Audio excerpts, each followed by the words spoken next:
Good morning, my friends, and welcome to the Gospel Hour with David. I'm so glad you guys made it. Glory be to God. Jesus Christ is alive. I want to talk today a little bit, about the true gospel of Jesus Christ. What happens? What happens when you do everything right and you do everything to the very best of your ability? And yet, you still find yourself failing. You still find yourself being on the short end of the stick. We kind of see that story there in Samuel, chapters 8, 9, and 10. 1 Samuel. As the people rejected Samuel as being judge over them. No, we want a king. It's like all the other nations. I want to be just like all the other nations. We don't want you no more, Samuel. Right? What happens in life? In an American church, and it's everywhere. It's rampant in the American churches. They preach sin. They do not preach salvation. They don't preach the gospel of Jesus Christ. They preach sin. And that's what they preach. In my life, when I'm doing everything I can to the best of my ability, to the best of my wisdom and knowledge, to do it right, and yet still fail, that's when I come to the Bible, or I open up the Bible, and I always go to that verse where Jesus says, "Come, follow me. Boys, come. Pick up your picnic basket and follow me. I'm going to show you exactly how to find the good life." Right? And then I go and I read all that. But wait. That's not how it reads. Rather, it reads like this. Pick up your cross and follow me. I don't see where Jesus says here, I'm going to show you how to find the good life. Rather, he shows you how to overcome adversity in this world.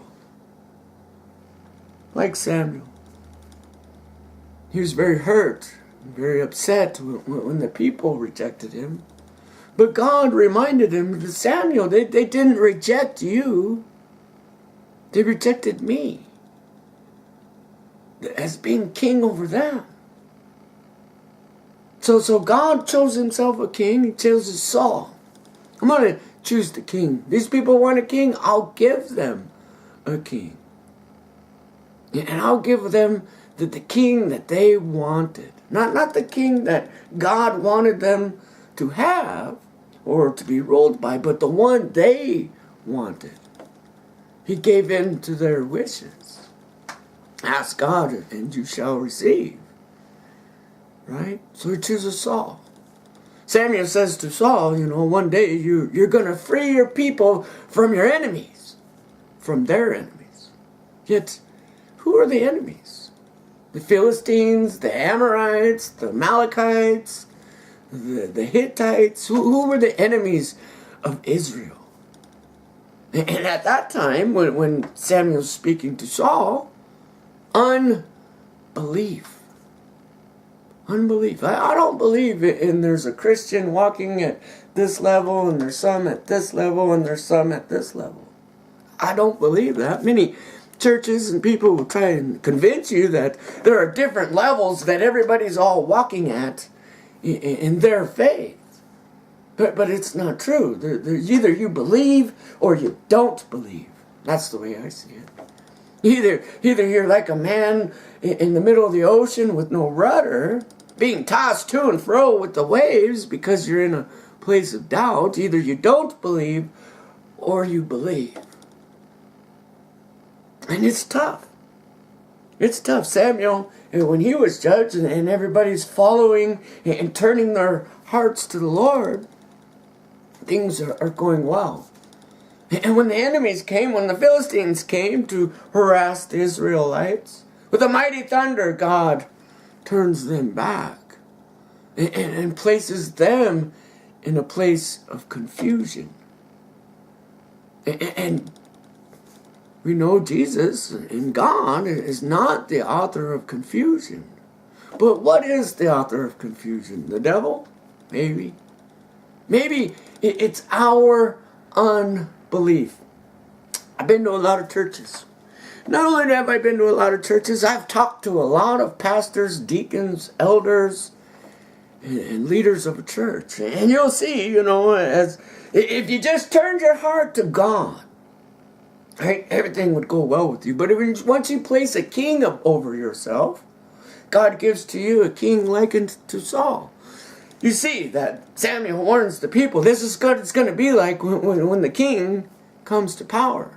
He's going to take all your men and your children and your loved ones, and he's going to force them into battle, creating an army. They're going to make chariots and weapons and have horsemen and people to run in front of the horsemen and the chariots. He's going to charge you a tenth of your grain. Right? You go to church, and that's all you hear about is the tenth, the tithe. That's all you hear about. In the Bible, Jesus says, go out throughout all the nations and create disciples through my teachings. Yet you go to church and they don't create disciples. I remember I went to a church and they'd have Bible study before the church, about an hour or so before the service. And went there, and the whole church is filled with people, 65 to 90 years old. And there's about 40, 50 people. No children. My generation is completely missing. You go to any church in America, and you're not going to find my generation. You're not going to find teenagers. And you're not going to find junior high students or elementary students. You're not going to find kids. It's all old people. I remember I was at this church, and the pastor preached sin. And they had that Bible study, right? There's me, there's this lady, there's the pastor's wife, and then the youth group pastors, which they're there because they have no youth group. The only youth that was there was their own 2 children. So in all, there's like 8 of us at the Bible study. And pastors just sitting there. It's real casual, there's only a few of us. He reads through the Bible and he's asking questions, and it's just silence from everybody.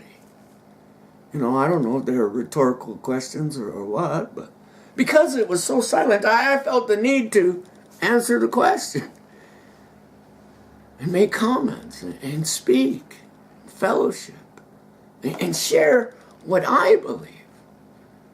Now, at that point, the pastor's wife, says, yeah, that's exactly why people come to listen to those who have doctorates and masters. The degree, the title, the diploma, the piece of paper. They come to listen to those people because those people put in the time. They put in the work. But who are you? Where did you come from? Oh, excuse me. Excuse me. Right? I remember going 2 weeks later.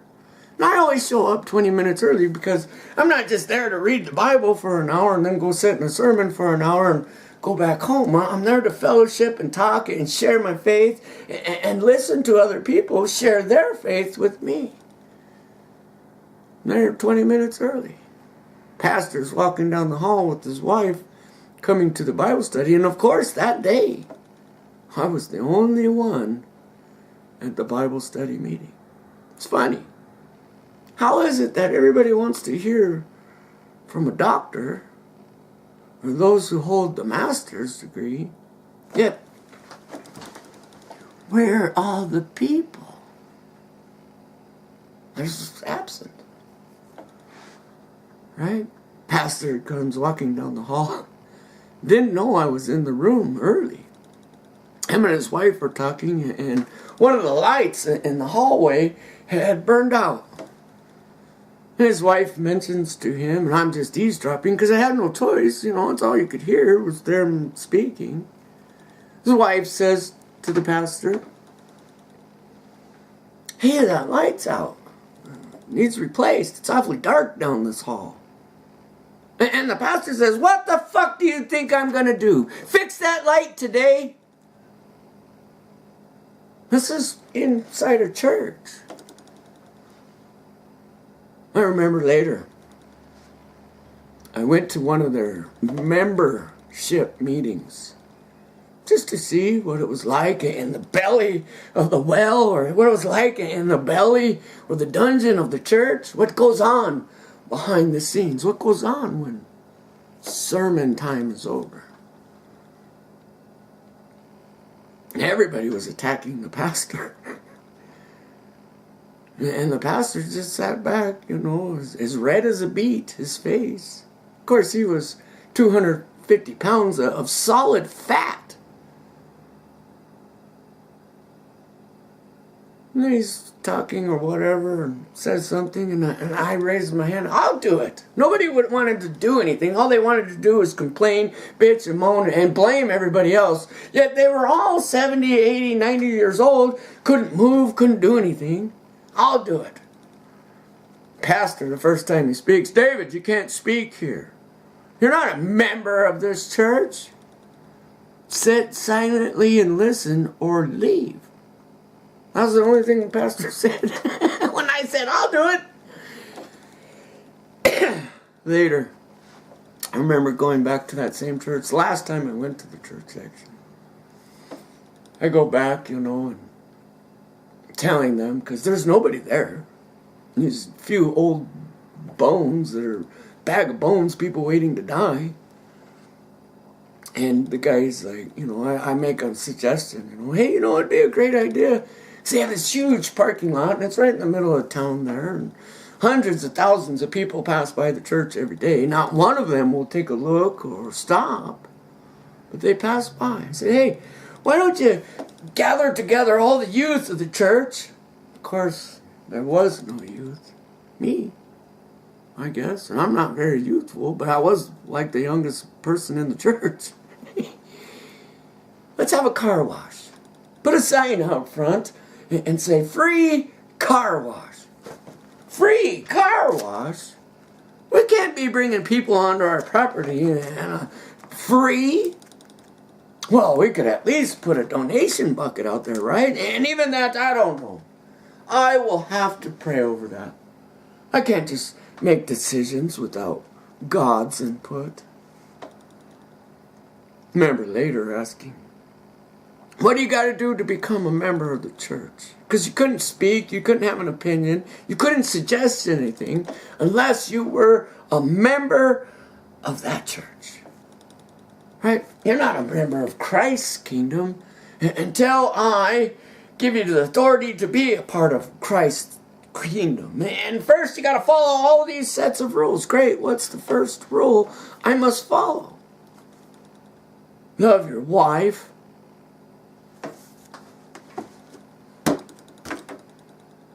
Well, that's easy, I'm single. How come you don't love your wife? That's the hypocrisy of the church. They always want to preach that message. Grab your picnic basket and I'll show you how to find the good life. And first thing you got to do in order to find the good life, pay the tithe. First, pay the tithe. Join the army. And when I say army, the spiritual army, or join our membership. Right? Yet they have all these rules and regulations, and yeah, they were from the Bible, but as the pastor, I don't follow these rules. Right? Don't follow the rules. Don't follow God. I remember in that church, the first 30 minutes of the sermon was the pastor praying for all the people's illnesses and sicknesses, and of course nobody else's voice could be heard or prayer, but only his voice. Didn't make or create disciples. In fact, he was doing everything from janitor work, Bible study guy, pastor guy, do it all. Because I don't create disciples. I'm not going to teach you how to become a pastor. I'm not going to teach you how to do these things or follow Christ. Just here to suck you dry. It's weird. So I left that church. Didn't like it. But what happens when you do everything right? And you do it to your best of ability and yet still fail? That's the gospel of Jesus Christ. You're gonna fail in life. You know, when the storm comes, and the storm will come to both the sloth and the worker. He who puts the teachings and instructions to work, and he who doesn't. The storm's going to hit both of them. Yet the one who didn't put the teachings to practice, when the storm came, and the winds blew, and the rain fell, and the water began to raise, that man's house was destroyed.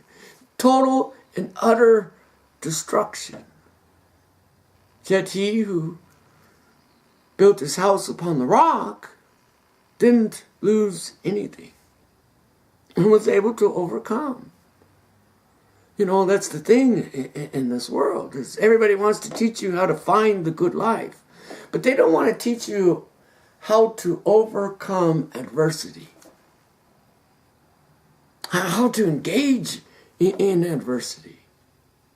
See, Jesus teaches us how to engage in adversity. Hey, when somebody slaps you on the cheek, let it go.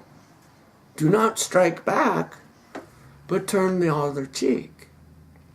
When people ask of you, give to that person. How many churches, say, well, I can only give or help you out after you prove to me my money's going to be wisely spent. Or it's going to be not go to waste, right? It won't help a drug addict, won't help an alcoholic, and I'm certainly not going to help out a prostitute. Yet Jesus' friends were drug addicts, alcoholics, and prostitutes. Even though he didn't sin, he still hanged out with them. And who was it that asked of God? Who asked of Jesus? The sinners, the prostitutes. You're a friend of sinners and tax collectors, they said. Yet that's where he was. In the midst of everybody's problems. See, that's where God is.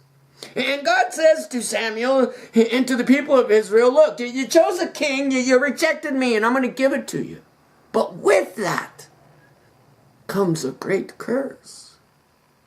I'll never take away my steadfast love. And in fact, the curse has a purpose to turn you away from your heart's desire and back to God. Back to God. Turn you away from sin. Not encouraging it. I'm not going to teach you how to be greedy. I'm not going to teach you how to make money, because the root of money and the love of money is evil. So how do we find that good life when we are focused around the love of money, believing that money provides all things? Riches. Believing that the power of man and the might of man, maybe our might, our power, can accomplish these things. In my life, I've done everything I could to study the Bible and I don't have no degree, but I put 20 years in reading the Bible. 20 years in studying the lives of the people in the Bible. And not just that, all history. The people they interacted with, the Greeks, the Babylonians, the Philistines, the Hittites. Yet, what happens when you still find yourself failing? I remember going to Denver Seminary School, and Denver Seminary School likes to announce to everybody who speaks to one of their representatives, we are the greatest seminary school in America. Probably never even heard of it, but they, through propaganda, want you to believe. Went there twice in my life. Once when I was in my 20s, and then later when I was in my 40s. Both times tell me, get lost. Get out of here. You have no place here. It's all about the money. It's all about the business. It's all about finding the good life.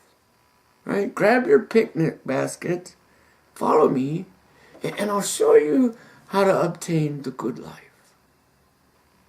Right? First, do this. First, do that. First, do this and that. Right? When you find yourself in a spot of trouble or hard times, or in between a rock and a hard spot, the last people on earth it's going to help you is the church. It's the church. The pastors, the elders, or the deacons. In 1 Samuel chapters 8, 9, and 10, Samuel begins to explain how this is going to become a curse to you. It's going to be a real problem for you until you turn back to God. Right? Because teachings of Jesus, this is how I want you to engage your enemy. Love them. Well, we don't want to love our enemies. We want to be like the rest of the nations. And we need a king to rule over us and to judge us and to provide for us and to protect us. Yet, this is how it's going to go. You're going to provide for the king. You're going to protect the king. You're going to do everything is possible for the king. Pastors, same way. Not me care about you and your problems. It's like work, I just had a wonderful job and without a moment's notice, lose that job. Right? And that's with God. He gives and he takes away without notice.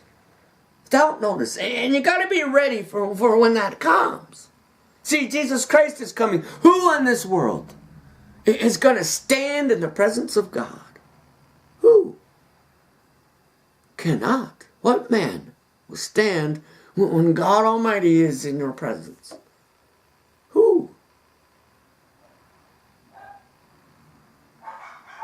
Life is filled with tragedy and mistakes. And even when you put forth your best effort and you try your very best, there's sometimes nothing you can do. What do you do with that? What do you do with that? God gave to the people exactly what they wanted. Yet when they received what they wanted, a lot of pain and suffering came along with that.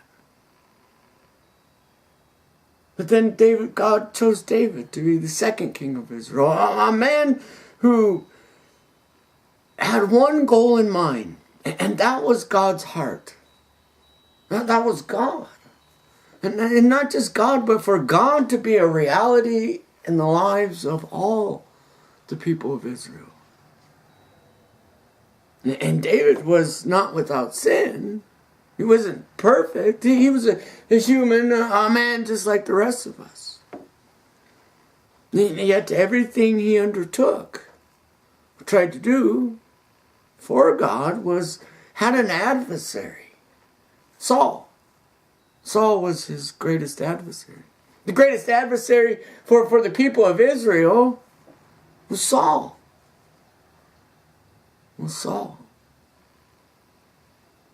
Their unbelief was their greatest adversary.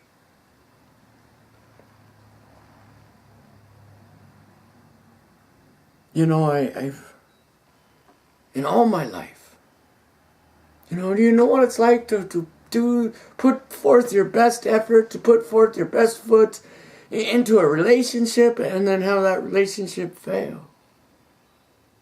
Everybody wants to talk about, wives, surrender to your husband, right? All the male pastors love that. But they never tell the men, surrender to your wife.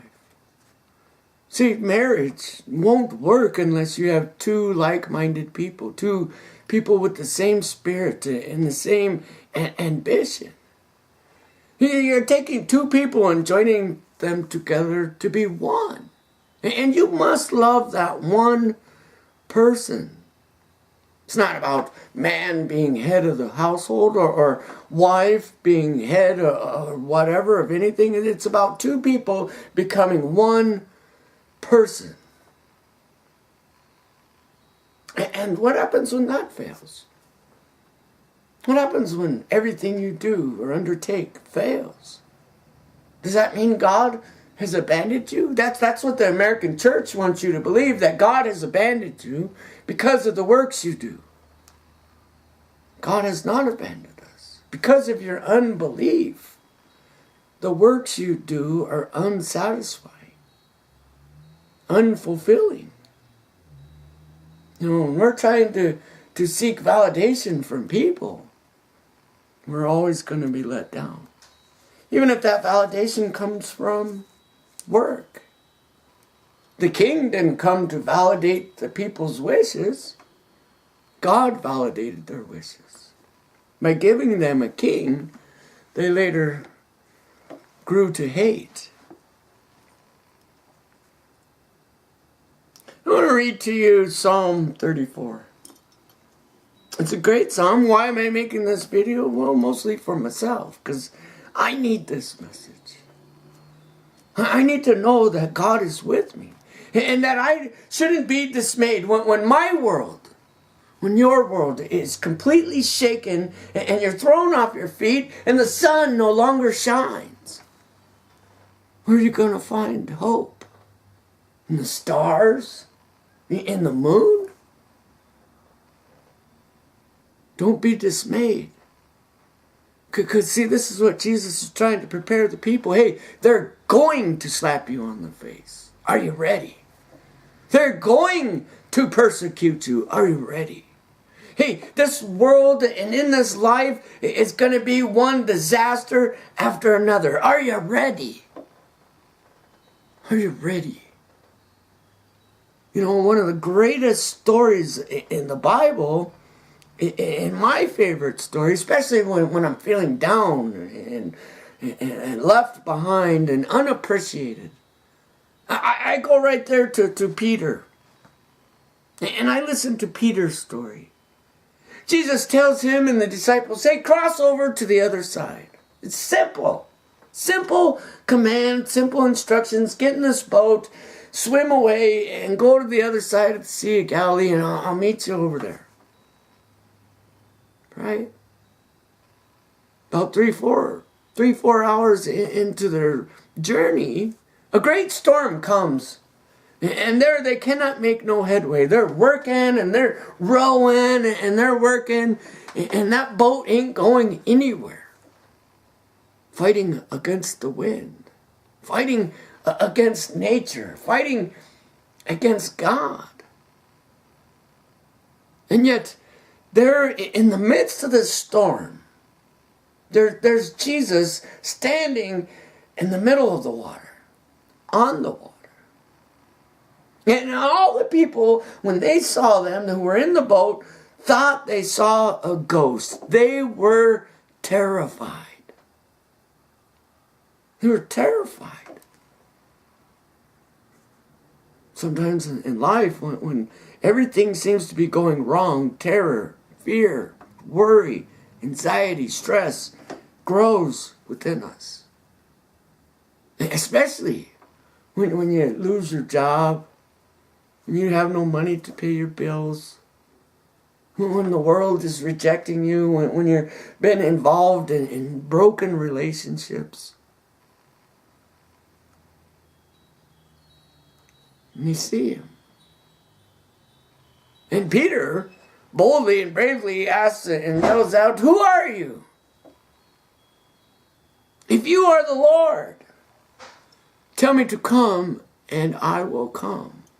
Tell me what to do, and I will do it. Samuel says, Lord God, that they have rejected me. They haven't rejected you, they rejected me. Jesus says the same. When the world, your friends, and everything that seems to be right and good begins to reject you, just know it rejected me first. So they're out on the boat there. And what did Samuel do? And the Lord said, do what they ask. Give to them exactly what they want. And Samuel did. Peter says, Lord, tell me to come. Tell me what to do, and I'll do it. Even if it seems as though my very life is at risk. And this is the worst option I could ever think of. Stepping out of a boat into the middle of the ocean. And they go out. And he steps out of the boat. And for a few steps walks just right at Jesus. And at that moment, for the first time, he begins to see and wonder, what am I doing? Where have I put my faith? Where have I put my life? What am I doing here today? And he looks around and notices that there's wind and waves and there's a storm and everything in this world and everything that he has no control over is crashing in on him. And he sinks. He sinks. And before he drowns, he just screams out one short prayer. Help me, Lord. If you are God, tell me to come. Even if it costs me my life, I will do it. And then when he did it, he found himself in deep trouble, in deep water. To the point he had nothing left to say. He didn't have any questions. He didn't have any answers. He had only one thing to say. Help me, Lord. And immediately Jesus draws Peter out of the water and rises him up and says one thing. Why did you take your eyes off me, O you of little faith? Why did you take your eyes off me? In this world, are we seeking to find the good life? Or are we seeking Jesus Christ? Are we seeking the career, the social status, the validation? Or are we seeking Jesus Christ?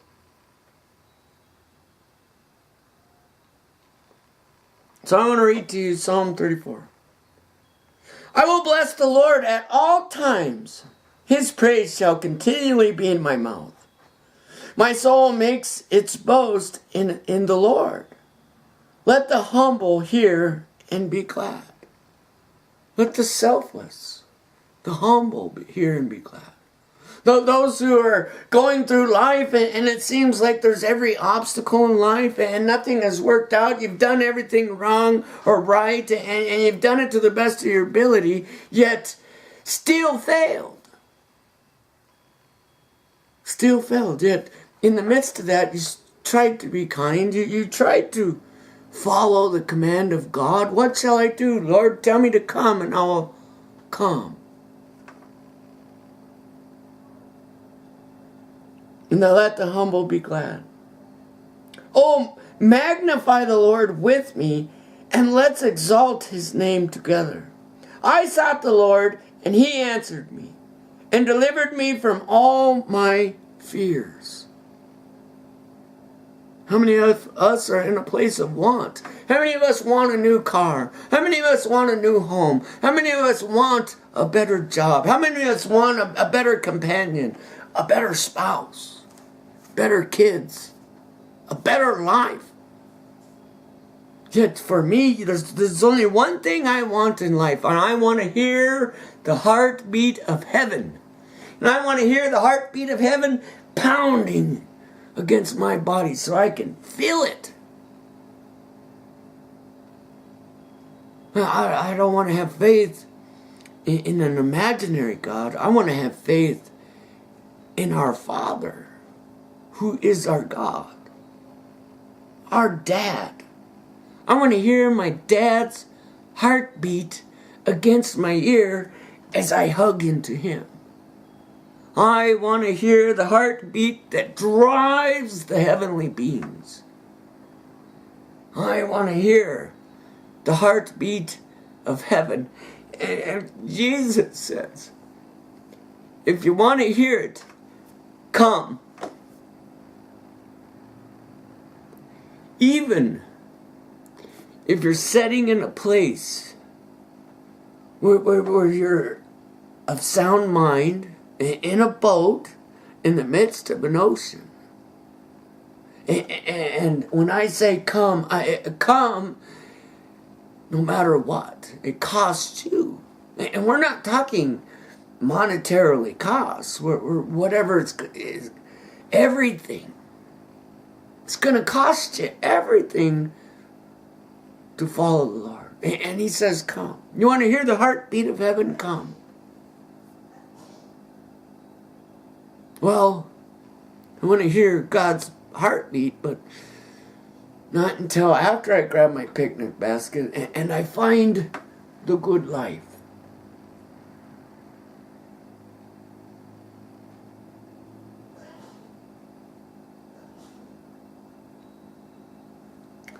Rescue me from all my fears. Those who look to him are radiant, and their faces shall never be ashamed. The poor man cried, and the Lord heard him, and saved him out of all his troubles. The angel of the Lord encamps around those who fear him, and delivers them. Oh, taste and see that the Lord is good. Blessed is the man who takes refuge in him. What about like Peter? Didn't take refuge in the boat, but was willing to climb out of the boat in the midst of the ocean to take refuge in the Lord. Oh, fear the Lord, you his saints. For those who fear him have no lack. They have no want. You know, there should be only one fear on earth, that I will never hear the heartbeat of heaven. The young lions suffer want and hunger, but those who seek the Lord lack no good thing. Come, O children, listen to me. I will teach you the fear of the Lord. What man is there who desires life and loves many days, that he may see good? Keep your tongue from evil. This is the fear of the Lord. Keep your tongue from evil, and your lips from speaking lies. Why would that bring fear in my life? Because my mouth speaks evil. And when I'm backed into a corner, right, we like to lie our way out of it. We don't want to be responsible for our own actions. God says don't do that. That will teach you fear of the Lord. Because there's nothing harder to control over than our mouth, our tongue. The eyes of the Lord are toward the righteous, and his ears toward their city. Now, what is the righteous? The eyes and the ears are sitting there towards Jesus. Jesus is righteous. We are not righteous.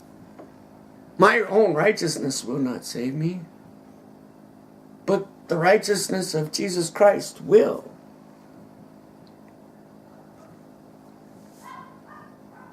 He goes on to say,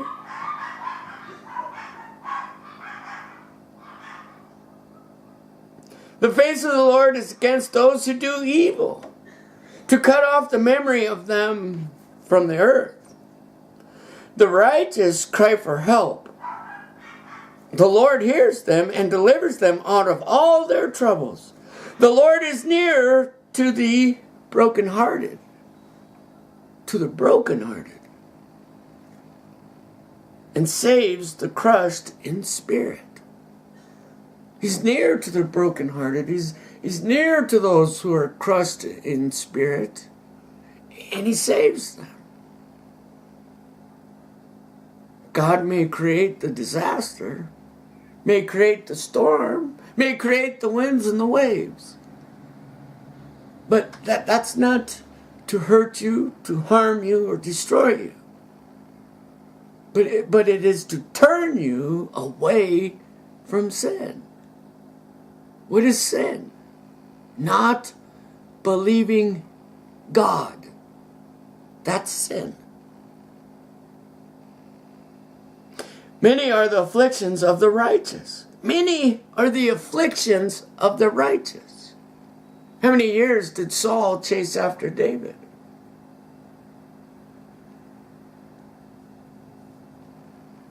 But the Lord delivers him out of them all. How many afflictions did Jesus endure?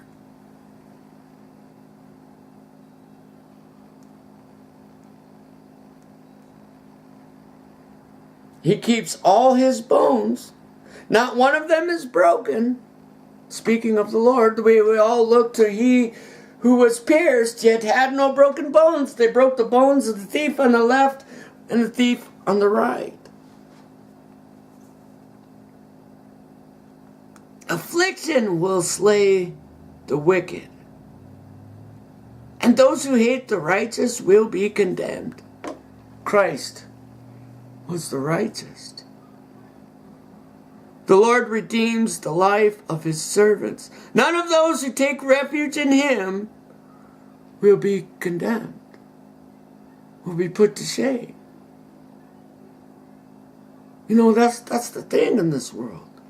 What's going to overcome this world and the problems of this world? Nothing. Nothing. Nothing you can do can overcome the problems of this world. Nothing. Nothing's going to deliver you out of your sorrows and your sufferings. There's only one thing. Faith in he who overcame the world. Jesus Christ. You know, that's the thing. Was Jesus' faith in the community? Was his faith in the validation of those people? Because he wasn't validated. He wasn't accepted. He was rejected, beat down, broken, and crucified. See, no matter how hard you try, no matter how hard you try to run or hide from God, your sin will be found out because Jesus Christ died for our sins.